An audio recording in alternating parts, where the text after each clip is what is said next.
Hello, my name is Rich Howard, owner of Architectural Builders Supply. This video is to bring you a closer look at the Bommer LB4310-400-651. So the LB4310 is representative of the fact that this is a full mortise single acting spring hinge. LB means that it's lube bearing. It's a maintenance-free sort of non-friction bearing construction. The 4310 is just representative of the fact that this is a templated pattern, typical modern screw pattern, referring to the fact that it's a template pattern. And the word template is used to say that it is in accordance with what a template pattern would be for these screw holes, as shown in the link to the template below this video. I won't beleaguer all the points of the screw holes, but you can click on that and review it. The 400 means that this hinge is 4 inches high by 4 inches wide when measured, laid open. 4 by 4. It's typical. The width, the height is always the first dimension in hinges like this. The 651 stands for the fact that this is in a polished chrome finish. Okay. Bright polished chrome on a steel base material. It's the back side. You can see from the swag and the hinge leaf that it is a full mortise hinge, meaning that when the door is closed, you can see that the door and frame are meant to be mortised. The hinge is meant to be mortised to the door and frame.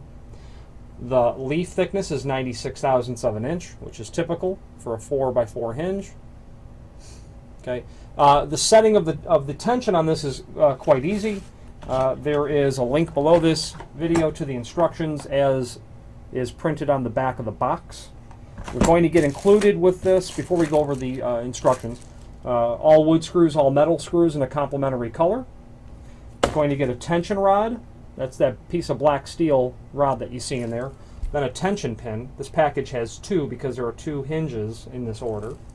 So what you do is the tension collar goes up. Install it up. This can work for a right hand or a left hand door. Comes back the same way. To set the tension, you would insert the tension rod into the tension collar, and per the instructions, you'd rotate it clockwise. Oops, that was me. I didn't have it all the way in. Sorry. And as you rotate that, you can see you reveal additional holes in the tension collar. And into one of those new holes is where you'll insert the tension rod, a tension pin, and that holds the tension on the hinge itself. And you can continue to do that per the instructions. You don't want to overload the hinge itself. Okay. There's a guide below this video to the use and application of this hinge. Okay, you'd be looking at for doors up to 85 pounds, 2 spring hinges, and up to 110 pounds, 3 spring hinges. 3 foot by 7 foot maximum door size. You can mix and match these hinges with a standard hinge because the axis of pivoting would be compatible with a standard hinge. You need the center line of the barrel of the hinge, so to speak, to be the same on all your hinges.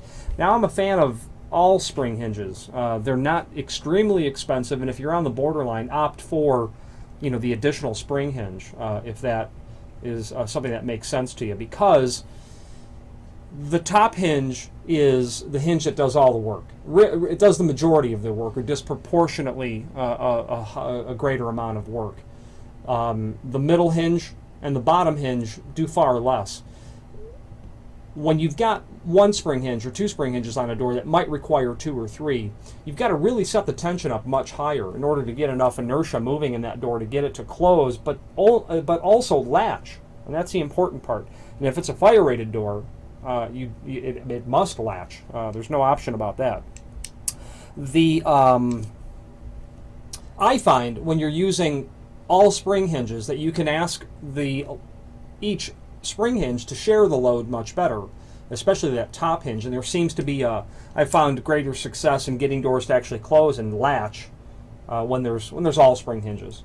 Or you can buy one or two and then add the additional one down the road if you find that it's necessary. It may not be necessary at all. Available in several different colors, finishes on the website, and available in several different sizes and hole pattern configurations.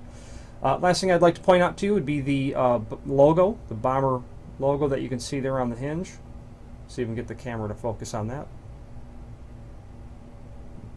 Too mirror-like of a finish, I suppose. Anyway, right above where it says Bommer, there it is. It says Made in USA. A fact that Bommer is quite proud of, as am I to represent them. If you have any questions on the Bommer LB4310-400-651, single acting spring hinge and a polished chrome finish, or any other Bommer product, please feel free to reach out to us. Thank you.